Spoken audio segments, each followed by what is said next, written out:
22 de febrero de 2026. El hombre más buscado de México cayó abatido en la Sierra de Tapalpa, Jalisco. Pero hoy no te voy a hablar de cómo murió. Eso ya lo sabes. Hoy te voy a hablar de algo que los medios no están contando, de la historia más oscura y más devastadora que existe dentro del mundo de El Mencho. La historia de su hijo, Rubén Oseguera González, El Menchito. Un niño que nació en San Francisco, California, el 14 de febrero de 1990, día de San Valentín, el día del amor. La ironía más cruel que existe, porque lo que vivió ese niño no tuvo nada de amor. Hoy te voy a contar 4 verdades sobre el Menchito que cambian completamente la historia que escuchaste. Primera verdad, la infancia que nunca debió tener. Cómo un niño nacido en California terminó siendo criado dentro de uno de los carteles más violentos del mundo. Segunda verdad, el momento en que el Mencho tomó la decisión. ¿Qué pasó cuando Rubén tenía 16 años y por qué? Según versiones cercanas al cártel, ese día no hubo opción. Tercera verdad, lo que hizo el Menchito dentro del CJNG. Las operaciones que manejó, el nivel de violencia que supervisó y cómo un joven terminó convertido en uno de los hombres más peligrosos de México antes de cumplir 25 años. Cuarta verdad, el final, cadena perpetua en una prisión federal de Estados Unidos, más 30 años adicionales, una multa de más de $6,000 millones. Y la pregunta que nadie responde, ¿tuvo alguna vez la oportunidad de elegir? Te voy a avisar cuando llegue cada revelación. La segunda es la más oscura. La cuarta te va a dejar sin palabras. Vamos con la historia del hijo del hombre más temido de México y con la pregunta que ningún medio se atreve a hacer en serio. Primera verdad, la infancia que nunca debió tener. Para entender lo que le pasó a Rubén González, primero tienes que entender algo fundamental. Él no nació en México, nació en San Francisco, California. Era ciudadano americano. Tenía todos los papeles, todas las posibilidades, todas las opciones que su padre nunca tuvo cuando cruzó la frontera sin documentos en los años 80. Y aún así, terminó condenado a cadena perpetua en una prisión federal de Estados Unidos. Para entender cómo pasó eso, necesitas entender primero quién era su padre. Nemesio Oseguera Cervantes nació el 17 de julio de 1966 en Aguililla, Michoacán. Años después migró a Estados Unidos. California, el sueño americano convertido en tráfico de heroína. En 1986 arrestado en San Francisco por portación de arma y posesión de artículos robados. Tenía 19 años. Antes de entrar a la parte más oscura de esta estructura y a las decisiones que sellaron el destino del cártel, necesito que hagas algo. Suscríbete a este canal y activa las notificaciones. Aquí no repetimos la versión oficial de los noticieros. Aquí analizamos la anatomía del caos. Hazlo ahora, porque lo que viene a continuación cambiará tu perspectiva sobre esta guerra. Continuamos. Y 2 meses después de ese arresto, 2 meses, nació su primer hijo. No fue un nombre cualquiera. Le pusieron Rubén, su propio nombre. Nemesio Rubén Oseguera Cervantes. Rubén Oseguera González. El padre y el hijo, con el mismo nombre, como si desde el inicio hubiera una intención, una continuación. En 1992, el Mencho fue arrestado junto a su hermano Abraham en Sacramento. Tráfico de heroína. Se declaró culpable. 5 años de prisión. Cuando salió fue deportado a México. Y aquí empieza el verdadero problema. Porque cuando el Mencho regresó a México, su hijo Rubén tenía 6 años. Un niño de 6 años. Sin padre presente en los primeros años de su vida. Y cuando ese padre apareció, no llegó con un trabajo honesto. Llegó con la única habilidad que había desarrollado en toda su vida: el crimen. De regreso en México, el Mencho entró a las fuerzas policiales locales en Jalisco. Sí, Fue policía por un tiempo corto, pero no tardó en unirse de tiempo completo al Cártel del Milenio, para fortalecer sus conexiones. Se casó con Rosalinda González Valencia, hermana del líder de los Queenies, una alianza estratégica envuelta en matrimonio. Y de ese matrimonio nació la madre del Menchito. Y también nació el entorno en el que Rubén González iba a crecer.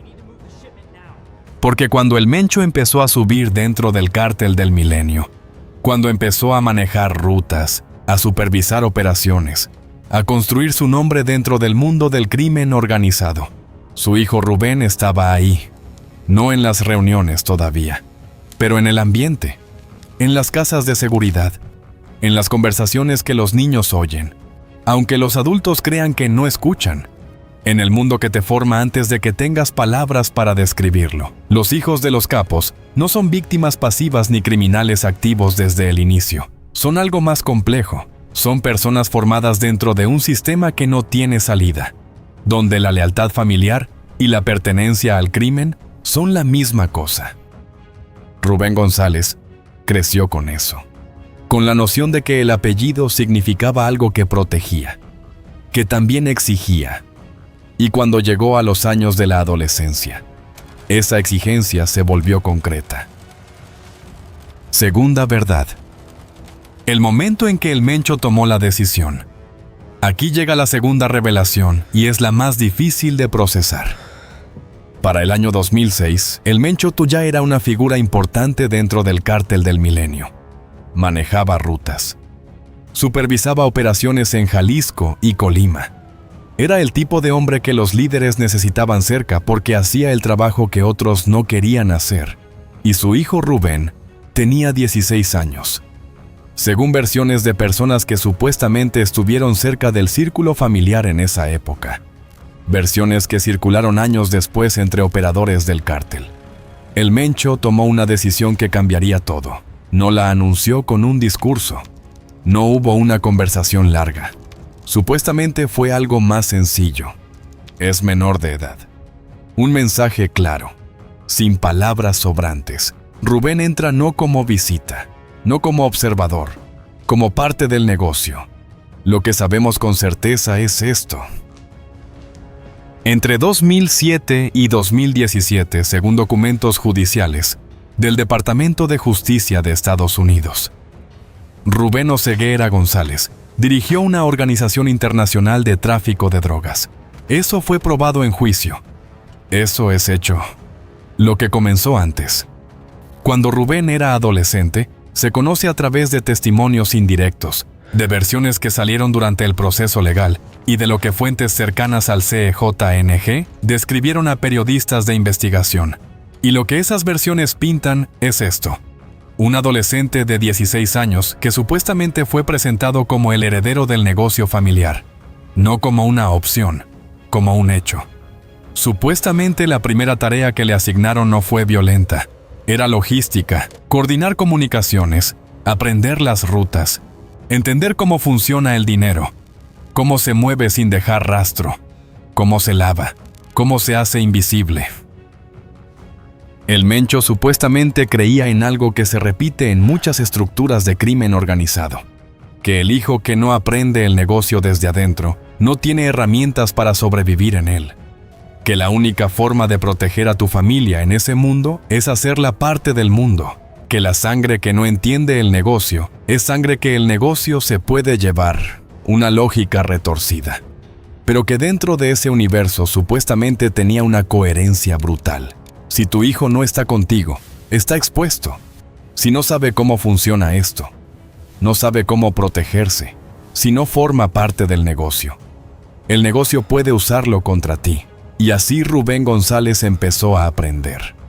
Pero hay algo más en esta historia que las versiones que circularon años después agregan. Algo que complica todo. Supuestamente Rubén no resistió, no porque no pudiera, sino porque supuestamente en algún nivel no quiso. Cuando tu padre es el hombre más respetado y más temido de la región. Cuando creciste viendo poder. Cuando el apellido que llevas abre puertas y paraliza personas. cuando desde niño ese poder fue tu única referencia de lo que significa ser alguien. La línea entre obligación y deseo se borra, y es imposible saber desde afuera dónde está esa línea. Lo que sí sabemos es lo que pasó después, y eso no tiene ninguna ambigüedad. Tercera verdad, lo que hizo el Menchito dentro del CJNG. En 2010, tras la muerte de Ignacio Nacho Coronel y la captura del líder del Cártel del Milenio, el Mencho fundó el Cártel Jalisco Nueva Generación, el CJNG, la organización que en menos de una década se convirtió en el cártel más poderoso y violento de México. Más que el de Sinaloa, más que cualquier otro. Y desde el primer momento el Menchito estuvo adentro, no como figura decorativa, no como el hijo mípado que aparece en las fotos pero no trabaja, como operador real, como ejecutor de decisiones, como el segundo al mando. Eso no es especulación. Eso lo probó el Departamento de Justicia de Estados Unidos en un juicio federal con pruebas documentales y testimonios.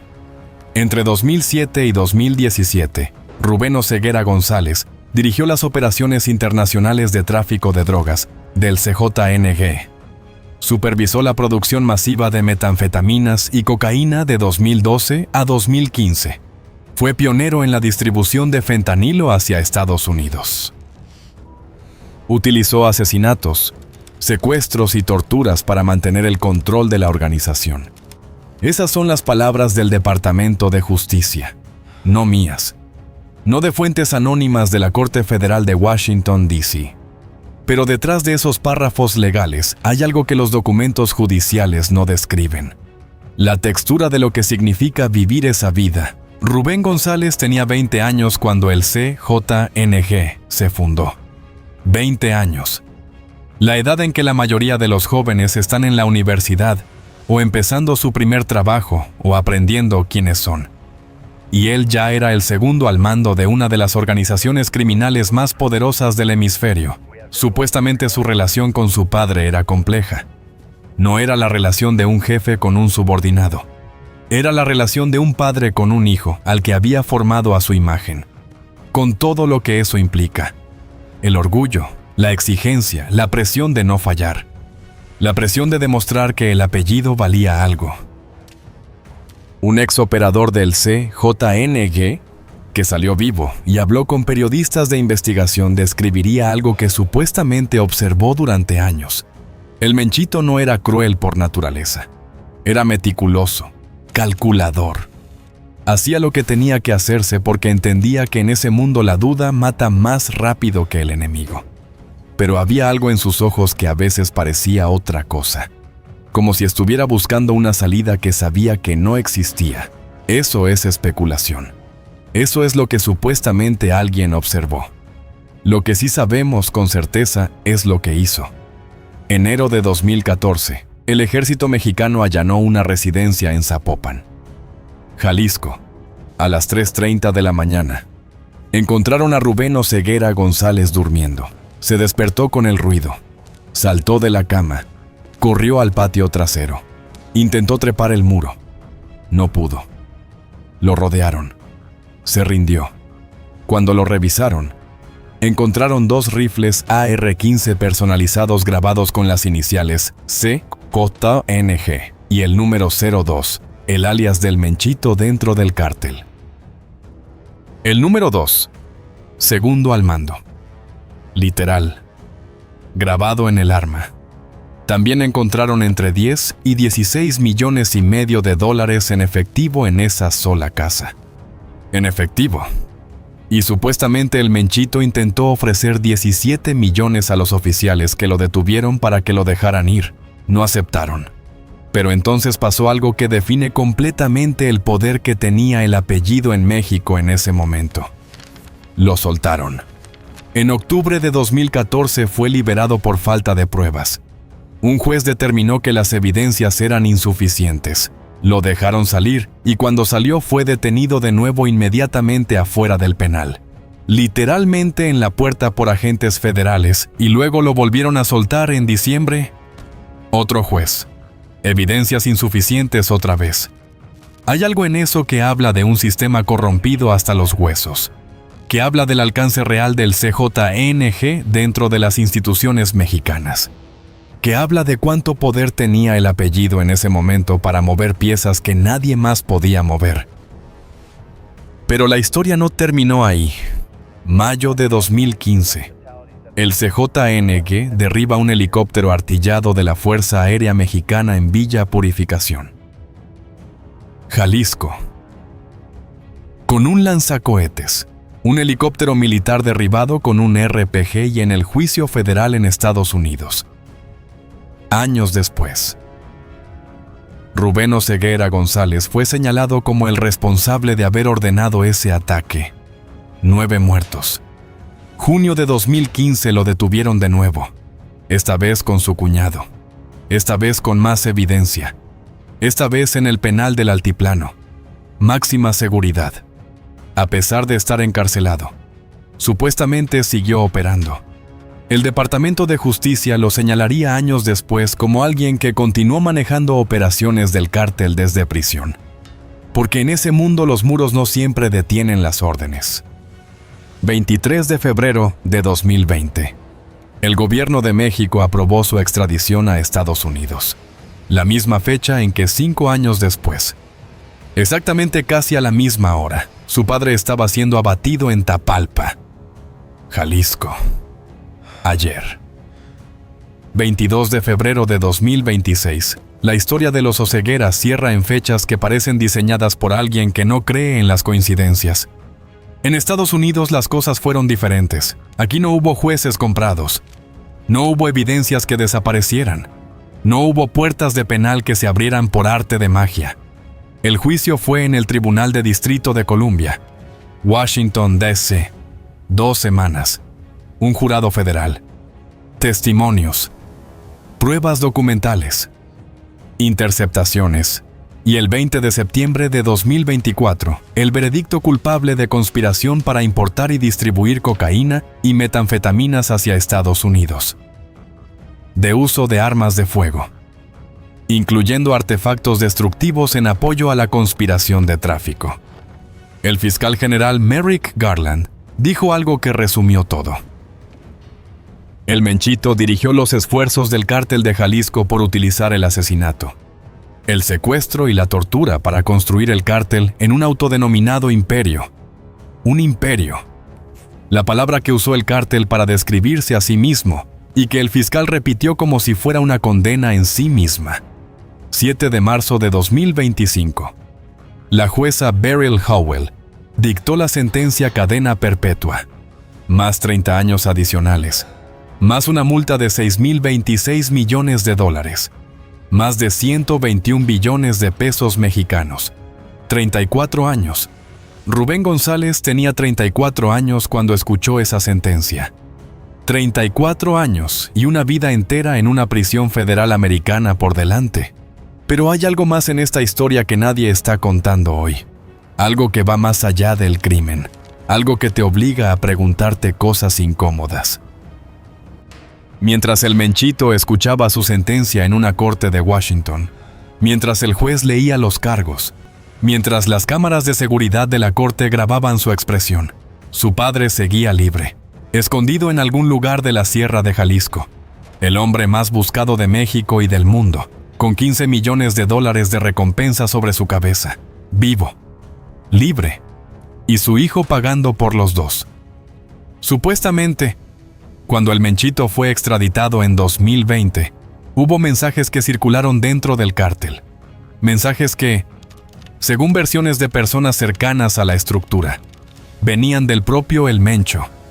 No de tristeza, no de arrepentimiento, de instrucción. El negocio sigue.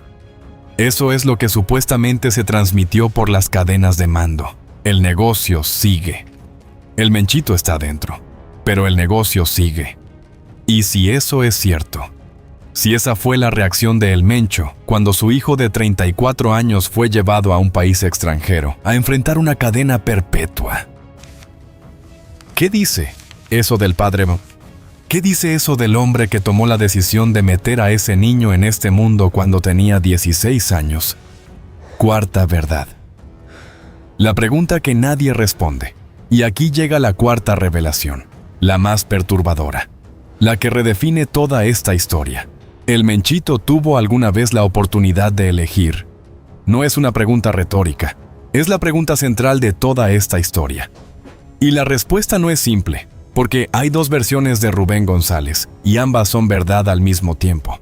La primera versión es la del Departamento de Justicia de Estados Unidos, la del fiscal. La de la corte, y esa versión dice lo siguiente: Rubén Oseguera González fue un criminal de alto nivel, responsable de traficar cantidades masivas de drogas mortales hacia Estados Unidos, responsable de asesinatos, secuestros y torturas, responsable del ataque con lanzacohetes que derribó un helicóptero militar mexicano y mató a 9 personas. Eso es lo que hizo y merece pagar por eso. Esa versión es correcta. Está documentada. Está probada. La segunda versión es más incómoda y es esta. Rubén González nació dentro de una familia criminal antes de tener palabras para entender qué significa eso. Creció en un entorno donde el crimen no era la excepción. Era el aire que se respiraba. Era el idioma de la casa. Era la definición de lo que significa pertenecer a algo. A los 16 años. Supuestamente, su padre le dijo que entraba, y en ese mundo lo que dice el padre no se discute, porque no es solo el padre, es el jefe, y los que contradicen al jefe en ese mundo no tienen largas carreras. ¿Qué significa elegir cuando las únicas opciones que conoces son las que alguien más decidió por ti, desde antes de que pudieras pensar? El concepto de elección libre requiere que existan alternativas reales disponibles para el individuo. Cuando alguien crece en un entorno donde solo existe un camino visible, donde todos los referentes de identidad y pertenencia están vinculados a ese camino, la elección no desaparece legalmente, pero se vuelve filosóficamente mucho más compleja. Compleja, no inexistente. Compleja porque la complejidad no borra los crímenes, no cancela a las víctimas, no devuelve a los muertos, no saca el fentanilo de las venas de los jóvenes americanos que murieron por la droga que él supervisó. Eso es real. Ese daño es real y la cadena perpetua tiene esa realidad detrás. Pero también es real esto. Un niño nacido en San Francisco, el 14 de febrero de 1990, tenía todos los documentos para tener una vida diferente, y sin embargo, a los 34 años estaba escuchando una sentencia de cadena perpetua. Porque el hombre que tomó la primera decisión crítica de su vida no fue él, fue su padre, cuando él tenía 16 años. ¿Eso lo absuelve? No, pero sí obliga a hacerse la pregunta: ¿cuánto de lo que somos es realmente nuestra elección? ¿Y cuánto es el mundo en el que nos pusieron antes de que pudiéramos decir algo? Hay algo más en esta historia que quiero que veas. Hoy, 23 de febrero de 2026, el día después de la muerte de El Mencho, México arde. Bloqueos en 16 estados. Vehículos incendiados. Vuelos cancelados en Puerto Vallarta. Turistas varados. La reacción de un cártel que entiende que su cabeza acaba de caer. Y en alguna prisión federal de Estados Unidos. En alguna celda de máxima seguridad. Rubén González. El Menchito. 34 años. Con cadena perpetua encima. Se enteró de que su padre murió ayer. No sabemos qué sintió. No tenemos esa información. Nadie la tiene. Pero si pudieras imaginar ese momento, un hombre solo en una celda, sin familia cerca, sin la posibilidad de asistir al entierro, sin la posibilidad de despedirse, recibiendo la noticia de que el hombre que lo metió en todo esto, el hombre que supuestamente tomó la decisión de incluirlo en el negocio cuando tenía 16 años, el hombre que le dio el apellido más peligroso de México, ya no está. ¿Qué siente alguien en ese momento?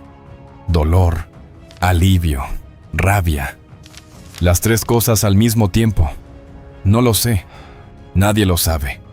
Pero es la pregunta que esta historia deja abierta y que seguirá abierta por mucho tiempo. Ahora quiero que veas el final completo de esta historia. Porque no termina con el Menchito en la cárcel, ni con el Mencho abatido ayer en Tapalpa. El CJNG sigue. Tiene presencia en al menos 21 de los 32 estados de México. Opera en casi toda la geografía de Estados Unidos.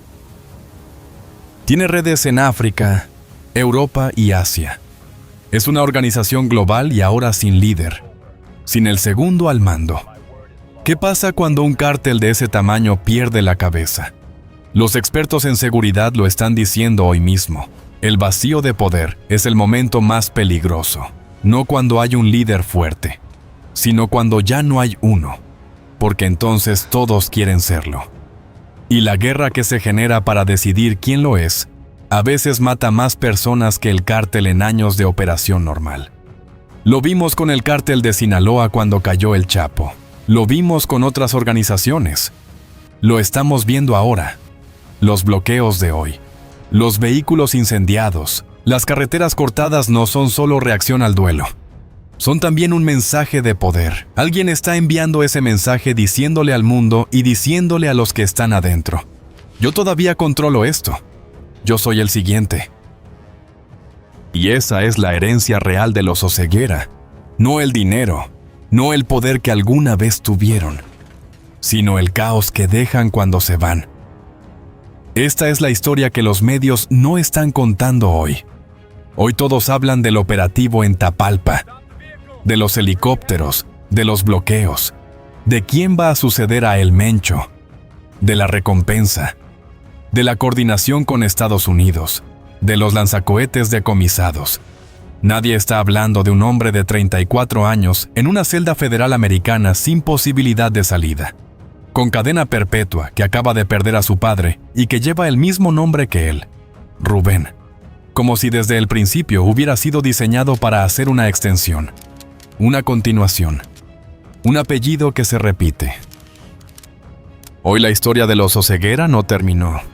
Terminó un capítulo, pero la historia sigue en las calles de México que arden, en los estados que bloquearon sus carreteras, en el vacío de poder que ahora mismo se está disputando en algún lugar que nadie conoce todavía, y en una celda de máxima seguridad en algún estado de Estados Unidos, donde Rubén Oseguera González, el Menchito, hijo del Mencho, ciudadano americano nacido el 14 de febrero de 1990, lleva el peso de un apellido que su padre construyó y que él nunca pidió llevar, o quizás sí lo pidió.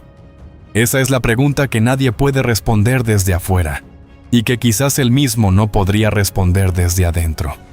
El vacío de poder en México apenas comienza y la verdadera guerra está por estallar. Si quieres entender cómo se reconfigura el mapa criminal y táctico del país, suscríbete a este canal ahora mismo. Y baja a la sección de comentarios para debatir esto, desde un punto de vista estratégico y humano. El Menchito fue un arquitecto del terror por decisión propia, o un prisionero de guerra dentro de su propia sangre. Te leo allá abajo.